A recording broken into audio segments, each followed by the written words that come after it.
Hi, it's Kristen May, and today on Wild Wednesday, we are going to learn about mammal skulls. We are specifically going to learn about the skull adaptations that mammals have to help them survive. Now, before we start talking about mammal skulls, let's talk about mammals. What makes a mammal a mammal? Well, I think of 4 characteristics. The first one is that all mammals have fur. All mammals are warm-blooded.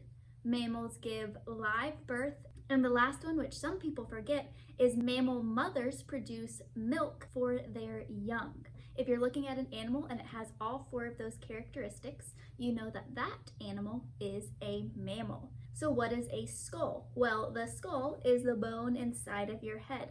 A skull is made up of 2 parts. The top part of the skull is the cranium, and the bottom part of the skull is the mandible. What are some of the things on a skull that you think help mammals survive? We are going to talk about 3. The eyes, the nose, and the teeth. Depending on what the eyes, the nose, and the teeth of a mammal skull look like, you can actually learn a lot about a mammal. You can even use some of these things to help you identify which mammal a skull belongs to. So let's look at this skull. Let's first talk about this skull's eyes. Mammals have 2 different types of vision. They'll either have binocular or peripheral vision. So when you think of binoculars, you put them up to your face like this. So binocular vision just means that the eyes are pointing forward. If the eyes aren't on the front of the skull pointing forward, where would a mammal have its eyes? Well, they would have them on the sides of their skull. If a mammal has eyes on the side of its skull, that means that that mammal has peripheral vision. So let's take a look at this skull. So his eye sockets are looking right at you. His eyes are pointing forward. So that means that this mammal has binocular vision. What are the advantages to having binocular versus peripheral vision? If your eyes are on the front of your skull pointing forward and you have binocular vision, that gives you depth perception. Depth perception just means you can tell how far away something is. I can tell how far away this skull is and reach out and grab it. So, who do you think that would be more important for? Predators or prey animals? Think about what predators have to do to survive and what prey has to do to survive. A predator needs to hunt to be able to survive. Do you think a predator would be able to hunt if it couldn't tell how far away its prey is from it? So if a skull has binocular vision and has depth perception, that is a sign that that mammal is a predator animal. What would be an advantage of having peripheral vision, having the eyes on the side of your skull? What type of vision do we have? Our eyes are in the front of our skulls, so we have binocular vision. If you look straight ahead of you and you hold your arm out to the side, you cannot see your arm. But if the eyes were on the side of my head, do you think I'd be able to see my arm? Absolutely. So the benefit of having peripheral vision is you can see almost all of the way around you. Now, which animal, predators or prey, do you think would benefit and usually have peripheral vision? Prey animals, because they want to be able to see all the way around them to be able to tell if a predator is coming up to hunt them so they know when they need to run away. So let's take a look at this guy again. So we already know his eyes are facing forward, so he has binocular vision. So just based on his eyes, do we think that this skull belonged to a predator or to a prey animal? Eyes pointing forward, binocular vision, that means he has depth perception. So just based on his eye position, I would say that this skull belonged to a predator. Let's look at this skull. In this skull, are the mammal's eyes pointing forward or to the side? Well, look at them. These eyes are pointing to the side. So in this skull, the animal has peripheral vision, has the eyes on the side of the skull. So do you think that this skull belonged to a predator or to a prey mammal? Well, since it has peripheral vision, that is a sign that this belonged to a prey mammal. Now, let's talk about the nose. Let's compare my nose to this guy's nose. My nose just goes like this. His nose is this big. Let's compare them. Who has a bigger nose? He does. Who do you think can smell better, him or me? Well, since he has a bigger nose, he has a better sense of smell. The bigger your nose, the better sense of smell you're going to have because you have more surface area to pick up all the scent particles. This next question is a little tricky, but I want you to think about it. Smell is very important for both prey and predator animals, but it's a little more important for one of them.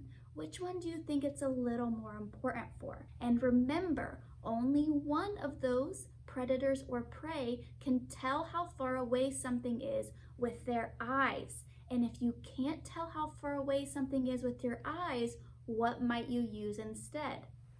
Your nose, your sense of smell. So because of that, smell is a little more important for prey animals. Because also think about how a lion hunts in the grass and camouflages. Predators are pretty good at camouflage, so a prey animal is not going to be able to see its predator if it's being hunted. So if a prey animal can't see its predator, it's going to need to have a really good sense of smell so it will know if a predator is creeping up on it and it needs to run away. We already established based on eyesight that this is a predator and that this is a prey. Now both of these have bigger noses than I do, but let's compare the noses to each other. The prey's nose is this big. Compare that to the predator's nose, which is a little bit smaller. So the prey has a little bit bigger of a nose than the predator because smell is a little more important for prey animals than predator animals. So we've talked about the eyes, we've talked about the nose, now we need to talk about the teeth. There are 4 different types of teeth that mammals can have. Our front teeth are called incisors.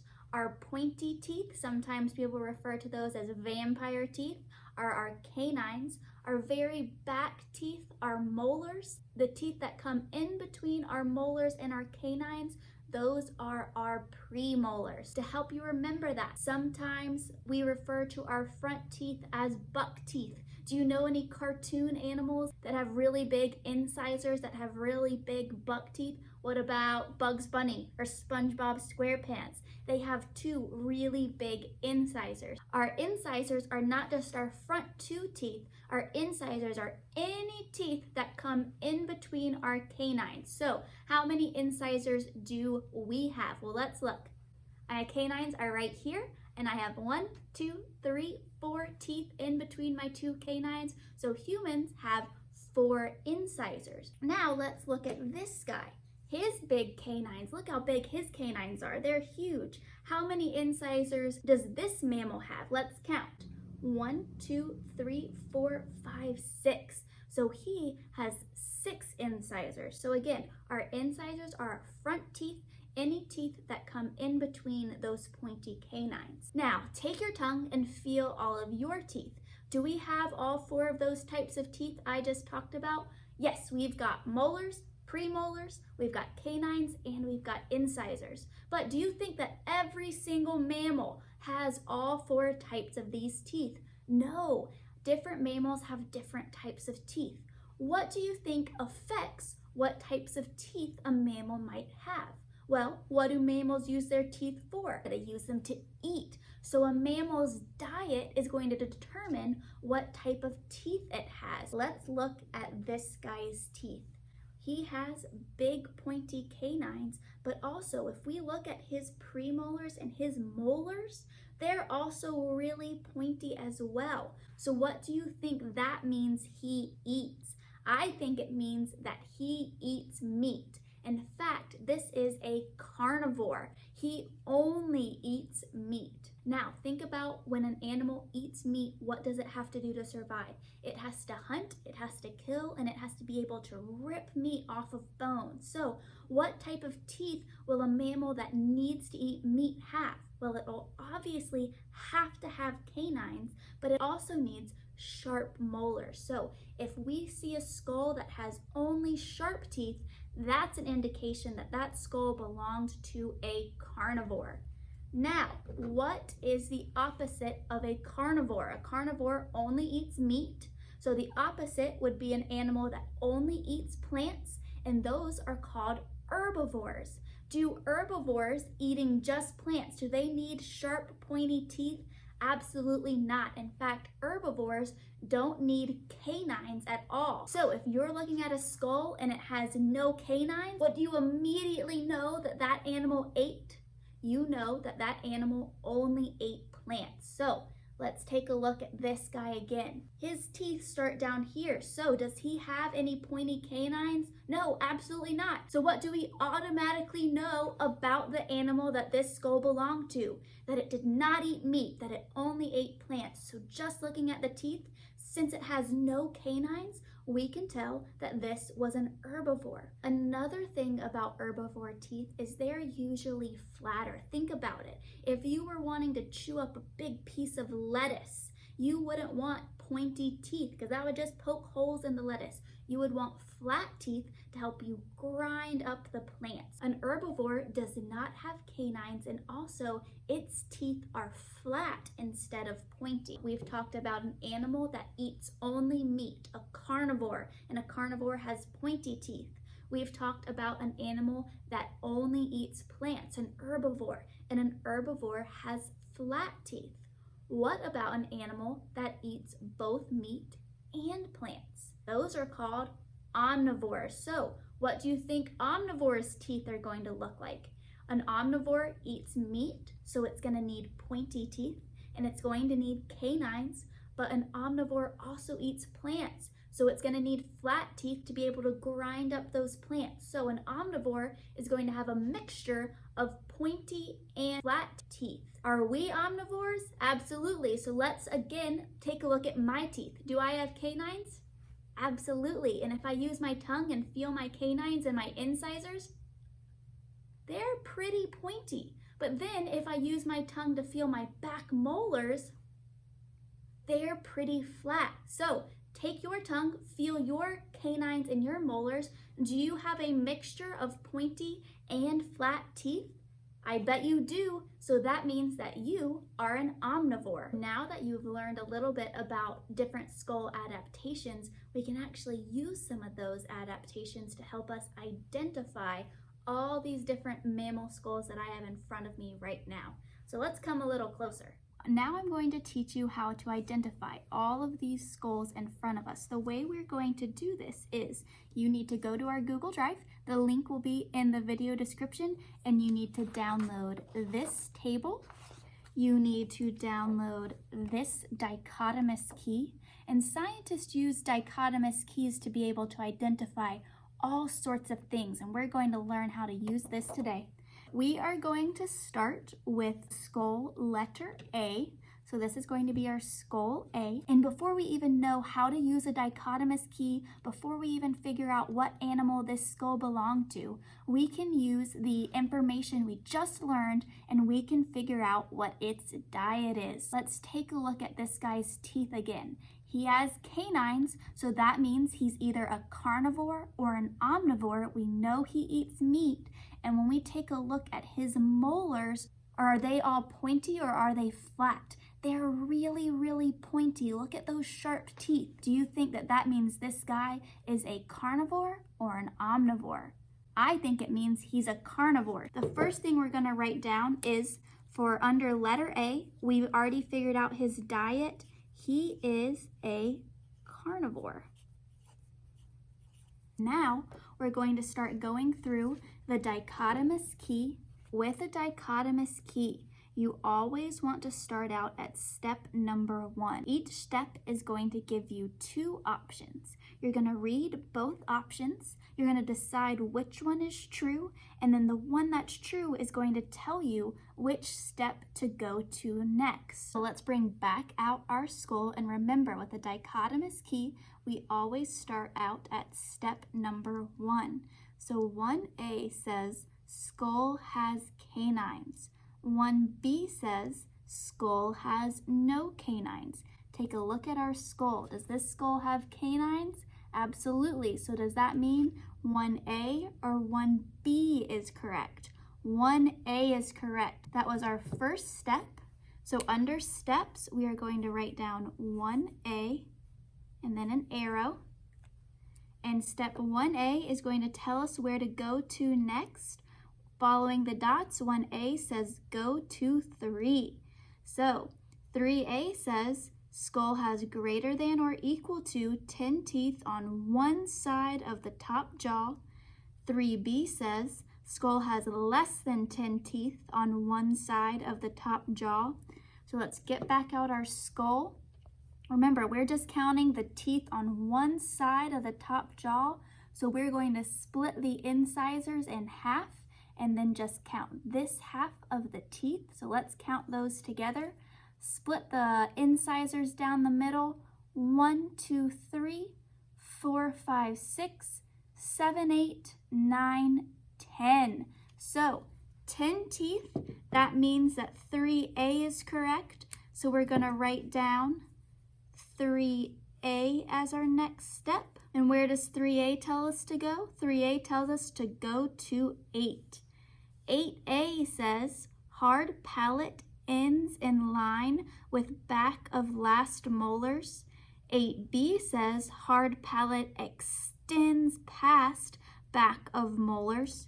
So you might not know what a palate is. Well, the palate is the roof of your mouth. So if you take your tongue and press it up against the roof of your mouth, it feels like there's a bone there. So this guy's palate is the roof of his mouth right here. So where does that solid bone end? It ends right here. So is that in line, or does the solid bone extend past the back of the last molars? No, it ends in line with the back of the last molars, which means that 8A is true. So the next step that we follow is 8A.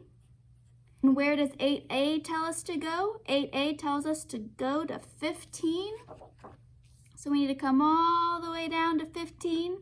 15A says skull is greater than 20 centimeters. 15B says skull is less than 20 centimeters. So let's take our ruler. Remember, we're using the centimeter side. The way that I like to do it is to lay down my ruler and then lay down my skull. Use my fingers to line up the ends of the skull. And how long is this skull from end to end? Well, it's about 23.5 centimeters. So is 23.5 greater than or less than 20? It, of course, is greater than 20. So that means that step 15A is true. And where does 15A tell us to go? It tells us that this belongs to a red wolf. So under animal, we have identified that skull using our dichotomous key. So we can write down that skull A was a red wolf. Now, looking at these other skulls, you might be tempted to guess what animal it is, but I promise it'll go faster and you'll learn more if you follow these steps of the dichotomous key to identify the skull rather than just guessing. So if you're confident that based on this red wolf example that you are an expert and you can identify all the rest of these skulls on your own, stop this video. Go to our PowerPoint in our Google Drive. There we've uploaded all the pictures that you'll need of these skulls to go through your dichotomous key and identify them on your own and prove that you are an expert scientist using a dichotomous key. Or if you want to stick with us, we're going to walk you through all of these skulls as well. And if you need some help, just come on back to this video and we'll walk you through any of the skulls that you might need help with.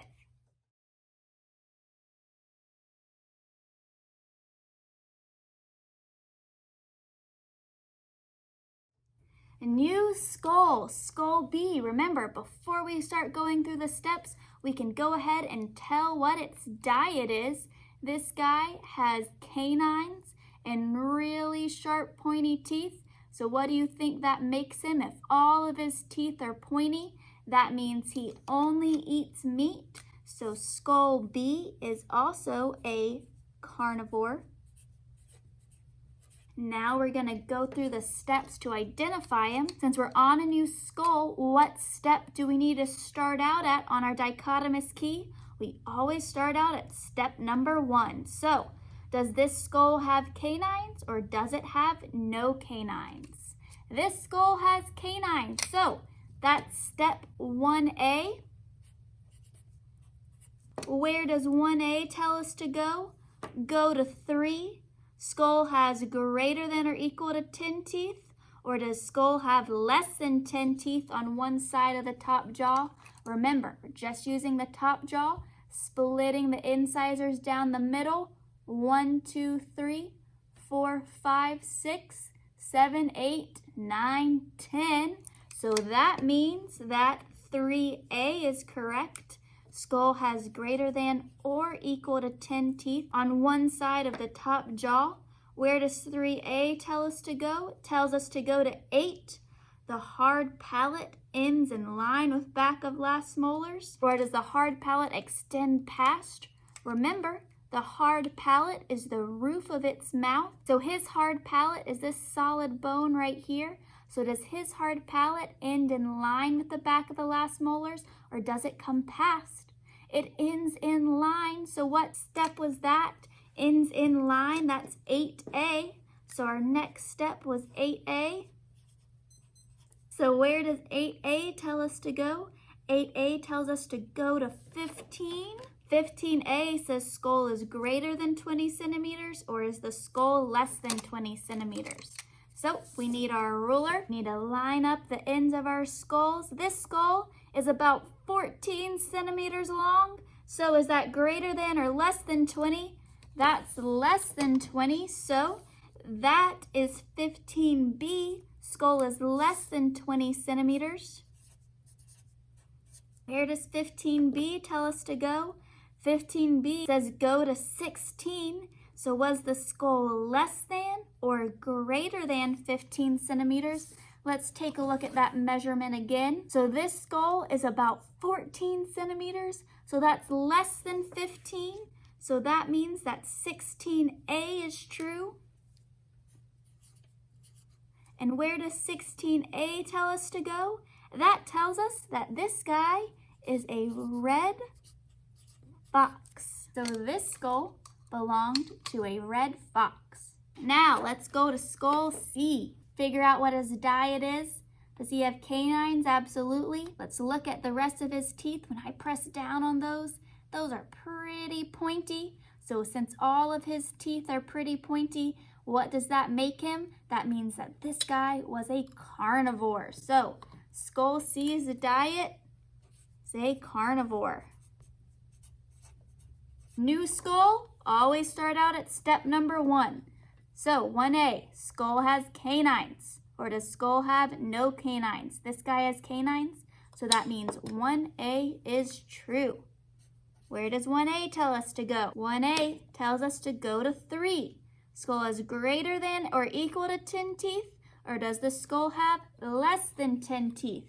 Remember, incisors, split them down the middle, count the teeth on one side of the top jaw. 1, 2, 3, 4, 5, 6, 7, 8, 9. So that's less than 10. So this time we're going to 3B. Skull has less than 10 teeth on one side of the top jaw. Where does 3B tell us to go? Go to 4. 4A says back tooth of top jaw similar in shape to the rest of the molars, or is the back tooth of the top jaw peg-shaped and a lot smaller? Let's open him back up. Take a look at this back molar versus the next molar. Those are pretty much the same size and the same shape. If this guy was peg-shaped, it almost looked like a little pencil point, just teeny, teeny, tiny. But both of these molars are about the same size. So that means we're going to 4A. Where does 4A tell us to go? 4A tells us to go to step 6. 6A, back molar is flat, not pointy. Or is the back molar pointy and close to circular? So let's open him up. Look at that back molar. This molar is not flat. Look at all those points on that back molar. And also, If we measure, this skull is not greater than 15 centimeters. That means that 6B has to be true. Our next step was 6B. 6B tells us to go to step 7. So 7A, skull is greater than 6 centimeters, or is the skull less than 6 centimeters? We've already got it lined up. So this skull is about 11.5 centimeters. That's greater than 6. So that means 7A. And where does 7A tell us to go? 7A tells us that skull C is a river otter. So skull C is a river otter. Skull D. So we need to figure out what skull D's diet is. Well, it has canines, so we know it eats meat. Let's take a look at its back molars. Now, they're a little bumpy, but they're not super pointy like this carnivore's was. Look how much pointier his back molars are than his. So since his back molars aren't so pointy, then I would consider this to be an omnivore. So skull D is an omnivore because he has a mixture of pointy and flat teeth. Now let's identify him. What step do we need to start out at? Always start out at step number 1. Step 1, does he have canines? Absolutely. So 1A, skull has canines. That is correct. 1A. Where does 1A tell us to go? 1A tells us to go to step 3. So we need to count the teeth. Remember, split the incisors in half. Count one side of the teeth. Now, there's a hole here. Do you think that means there used to be a tooth there? Absolutely. So we're going to count that as a tooth. 1, 2, 3, 4, 5, 6, 7, 8, 9, 10. There are 10 teeth on one side of the top jaw. So that means that 3A is true. 3A tells us to go to step 8. Now, this is talking about the palate again, the solid bone on the roof of his mouth. Let's look at this guy's palate. You see how the solid bone extends all the way down here? So does it end in line with the back of the last molars, or does it come past?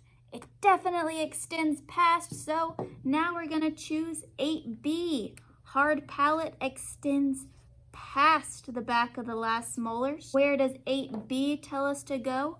8B tells us to go to 9, so let's flip this over.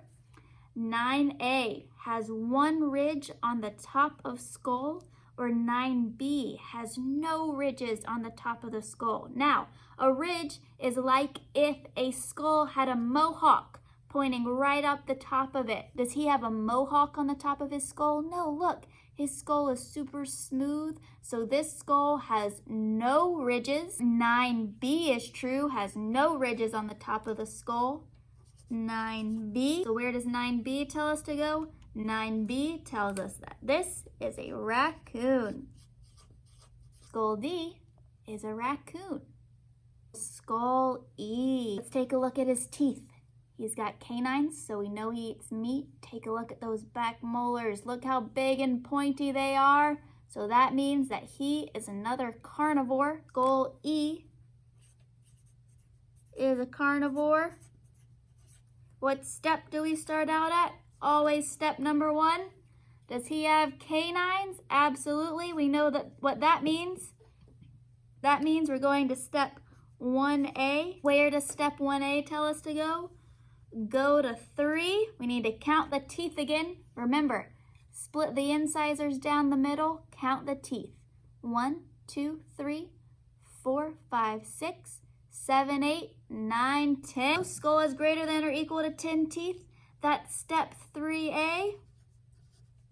Where does 3A tell us to go? Well, it tells us to go down to 8, talking about the palate again. So does the roof of his mouth, does his hard palate end in line with the molars, or does it go past? Let's take a look. The hard palate ends right here. That's in line with the back molars. So ends in line with the back molars. That's 8A. Where does 8A tell us to go? Let's see. 8A tells us to go to step 15. Now we need to measure and see if the skull is greater than or less than 20 centimeters. We're gonna line up the skull on either edge.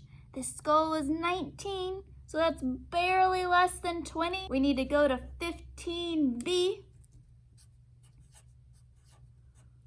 Where does 15B tell us to go? Well, it tells us to go down to 16. 16 says, is it less than or greater than 15 centimeters? Remember, this skull was 19 centimeters, so that's greater than 15. So that's 16B this time. So that means skull E is a coyote. Now, red wolf, red fox, coyote.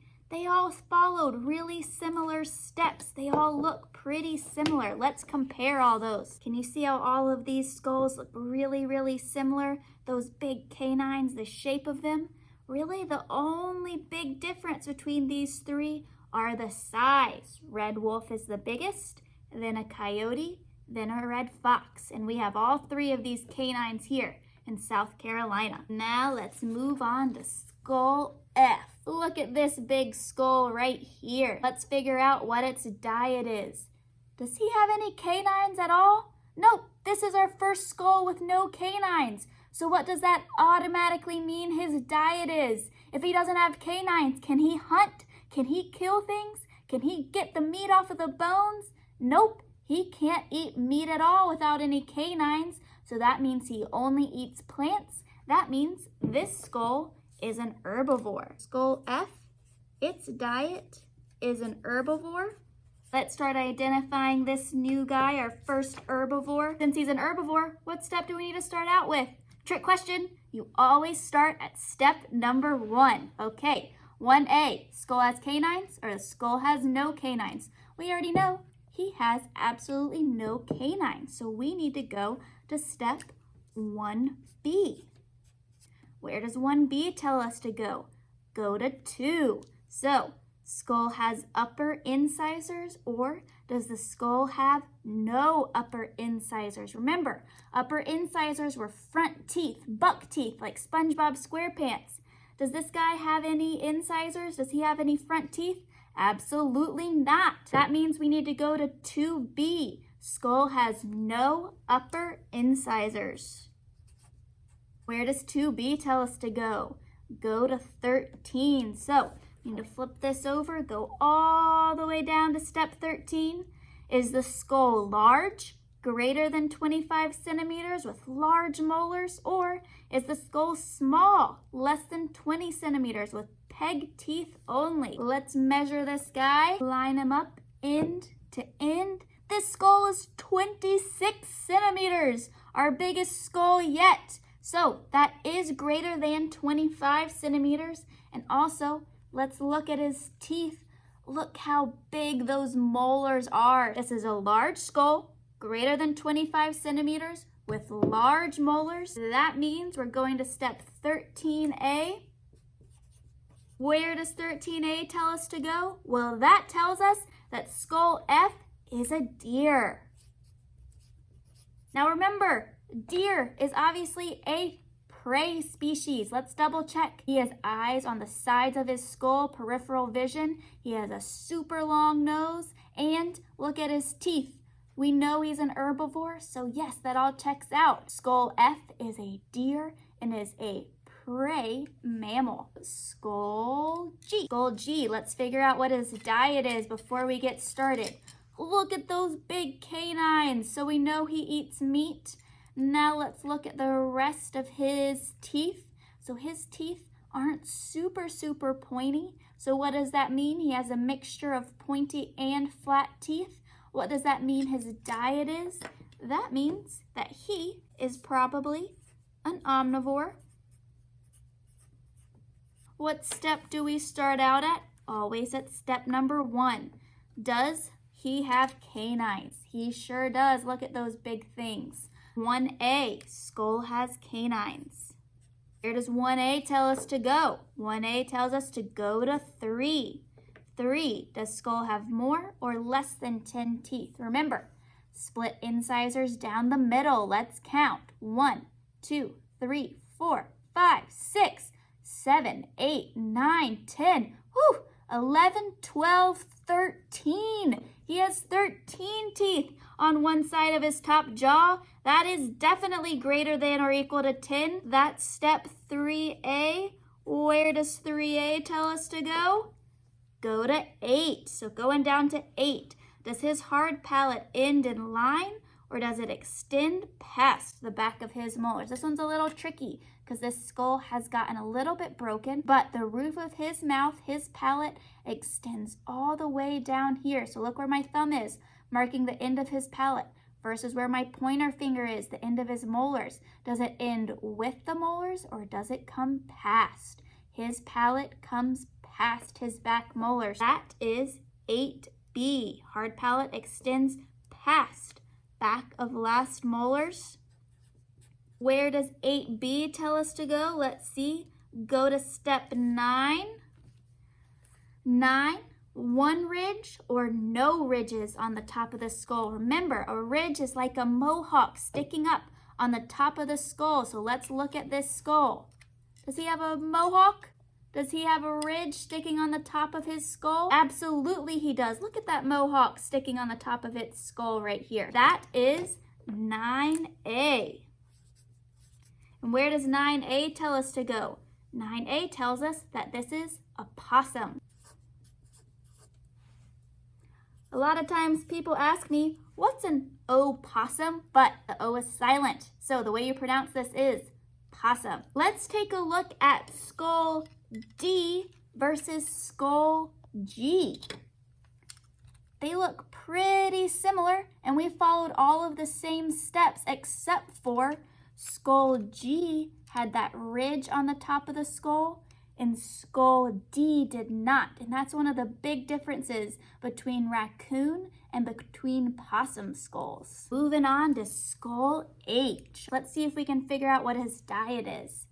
Does this skull have canines? So don't get confused because yes, he has some big teeth right here, but these aren't super pointy on the ends and they're not on the sides where canines are. No, these are at the front of his mouth. He's got big buck teeth, big incisors like SpongeBob SquarePants. So does he have any canines? No, he does not. Since he doesn't have any canines, can he eat meat? No. So what does that mean he is? No meat, only plants. That means he is a herbivore. Our herbivores, just like every other skull, we always start out at step number 1. What did we just talk about? Does this skull have canines? Absolutely not. So 1B, skull has no canines. Where does 1B tell us to go? Go to 2.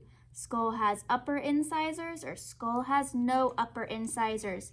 What did we just talk about? Does he have front teeth? Does he have big incisors like SpongeBob SquarePants? Yes, he does. So that's step what? Step 2A. Where does step 2A tell us to go? Let's follow. Go to all the way to step 10. 10 says has 4 upper incisors, 2 small ones behind 2 front ones, or does it only have 2 upper incisors? Let's take a look. I only see 1, 2. So this skull only has 2 upper incisors. Is that 10A or 10B? Let's see. That's 10B. 10B has 2 upper incisors. Where does that tell us to go? Go to 11. 11, large skull, greater than 10 centimeters, or is the skull less than 10 centimeters? Let's measure and find out. Line up the back of the skull and the front of the skull. It's about 6.5 centimeters. 6.5, that's less than 10. That is 11B, skull less than 10 centimeters. Where does 11B tell us to go? Go to 12. 12A says, upper border of the eye socket has a bone pointing out, or is the upper border of the eye socket smooth? Let's take a look. Look at his eye socket, the top of his eye socket. Do you see how there's a bone pointing out right there? When I press on it, it's actually really pokey. It kind of hurts. So This skull has a bone pointing out of its eye socket. Is that 12A or 12B? That's 12A. Where does 12A tell us to go? Let's see. 12A says gray squirrel. Skull H is a gray squirrel. Big incisors, bone sticking out on the top of its eye socket. Skull H was a gray squirrel. Let's move on to Skull I. Let's figure out his diet. Again, does he have any pointy canines? Absolutely not. So what does that mean? He has to only eat. He only eats plants, which means that Skull I is an herbivore. What step do we always start out at? Step number 1. Skull has canines. Skull has no canines. Let's remind ourselves he's an herbivore. So can he have canines? Absolutely not. So was that 1A or 1B? Herbivore, no canines. So that's step 1B. Where's 1B tell us to go? Go to 2. So skull has upper incisors or no upper incisors? So take a look at this. He has front teeth. So does that mean he has upper incisors? Absolutely. So is that 2A or 2B? Has upper incisors? That's step 2A. Where's 2A tell us to go? Go to 10 again. Going to 10. Has 4 upper incisors or does it have 2 upper incisors? This one's a little tricky, so I'm going to come a little closer. This one's a little tricky, so let's get a little bit closer. Do you see how this skull has 2 holes right here behind the front incisors? That means there used to be teeth there. They've just fallen out. So this guy has 1, 2, 3, 4 upper incisors, 2 small upper incisors behind 2 big ones. Which step was that? 10A. 2 small incisors behind 2 front ones. That was step 10A. Where does 10A tell us to go? Well, that just tells us what it is. So Skull I is a rabbit. A rabbit with 2 big incisors, and then behind those 2 big incisors, 2 small ones. Moving right along to Skull J, one of my favorite skulls. So let's figure out what his diet was. Does this guy have canines? Absolutely. Look at those big pointy things. All right, let's look at the rest of his teeth. Those back molars are huge and really, really pointy. So do you think this skull eats plants at all? Absolutely not. Not with those pointy teeth all over the place. So that means this skull only eats meat, which means that Skull J is a carnivore. Start at step number 1. Skull has canines, skull has no canines. We already know the answer to that. This skull has canines, so we're starting out with step 1A. 1A tells us to go to step 3. 3A, does the skull have greater than or less than 10 teeth on one side of the top jaw? Let's count, splitting the incisors down the middle.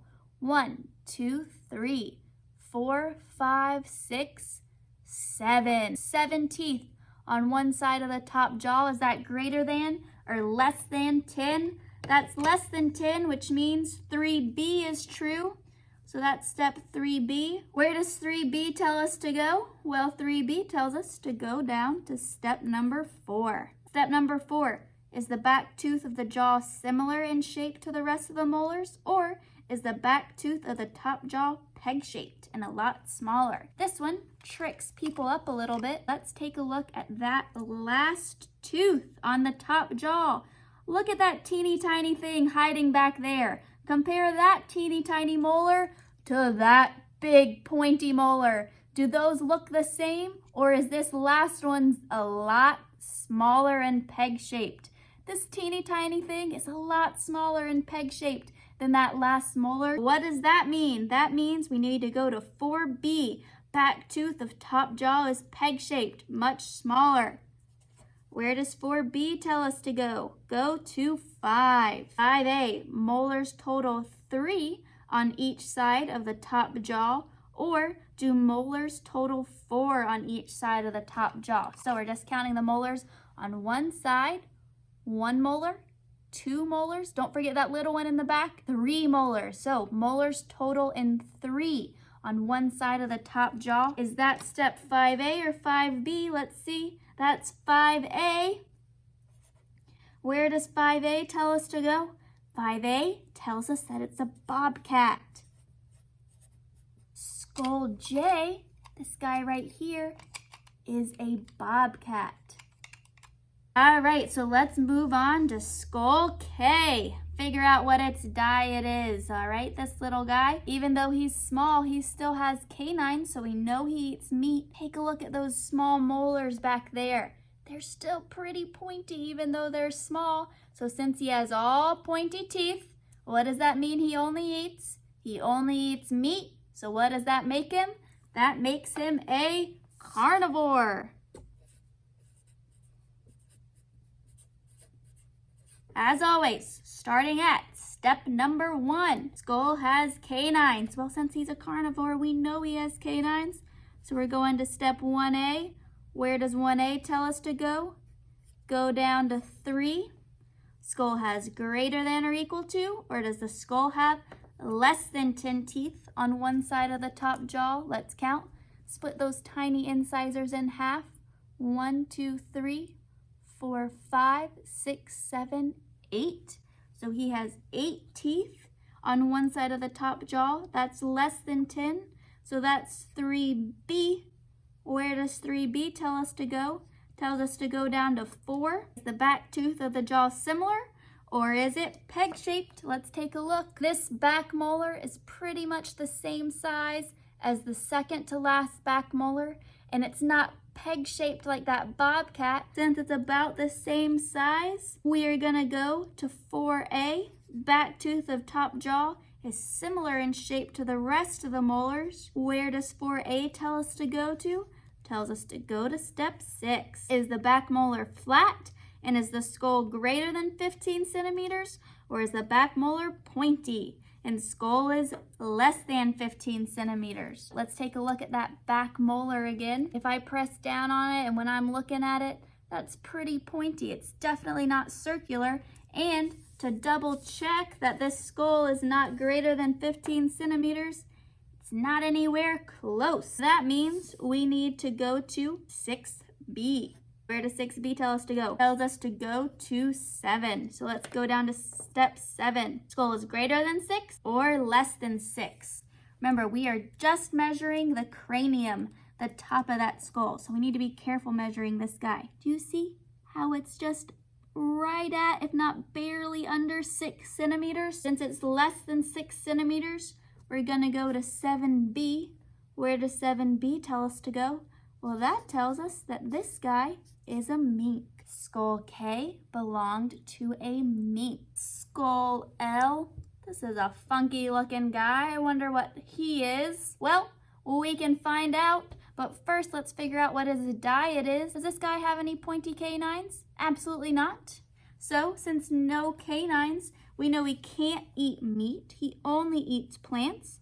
What does that make him? That makes him an herbivore. Start out at step number 1. Does he have canines? Absolutely not. He's an herbivore. No canines means we're going to step 1B. Where does 1B tell us to go? Go to step 2. 2A. Does he have upper incisors or no upper incisors? Remember, upper incisors are those front teeth. Does he have front teeth at all? No, not at all. So he has no upper incisors. What step does that mean? That means we're going to 2B. Where does 2B tell us to go? 2B tells us to go all the way to 13. Now we need to measure the skull. Is it greater than 25 centimeters with large molars, or is it less than 20 with peg teeth only? This little guy is only about 9.5 centimeters, definitely less than 25. Also, let's take a look at his teeth. Does he have large molars or just peg teeth? He only has peg teeth. Less than 20 centimeters with peg teeth only. That looks like 13B to me. And where does 13B tell us to go? So that tells us that skull L is an armadillo. Weird little skull belonged to an armadillo. One more skull to go, and you might be able to guess what he is based on these big incisors right here, but we're still gonna go through the steps. First, let's see what his diet is. Does he have any canines? Nope, those big teeth, those are big buck teeth, big incisors, no canines, and take a look at his molars. Those are really, really flat, so he only has flat teeth. He doesn't have any canines. Can he eat meat? Absolutely not. So that means he is an herbivore. What step do we start out at? Always start out at step number 1. Does he have canines or no canines? You already know the answer to that. That's 1B. He has no canines. Where does 1B tell us to go? Go to 2. Skull has upper incisors or no upper incisors? Remind me, does he have upper incisors? Heck yes he does. Look at those 2 big incisors. He definitely has some incisors on him. So that is 2A. Where does 2A tell us to go? 2A tells us to go down to step number 10. Step number 10. Have 4 upper incisors or 2 upper incisors? Let's take another look. 1, 2. So he only has 2 upper incisors. That's 10B. Where does 10B tell us to go? 10B tells us to go down to 11. 11, is it a large skull that's greater than 10 centimeters or a skull that's less than 10 centimeters? Line it up. Looks like this skull is about 13 centimeters. Is 13 greater than or less than 10? Greater than in my book. That's 11A, large skull, greater than 10 centimeters. Where does 11A tell us to go? Well, that tells us that skull M is a beaver. Could you guys guess that from the beginning with those big teeth? That this guy was a beaver? Beavers use those big teeth to eat the wood and also to chop down the trees to make their dams. These big incisors are kind of a giveaway that this skull belonged to a beaver. But now we've just proved that our dichotomous key works.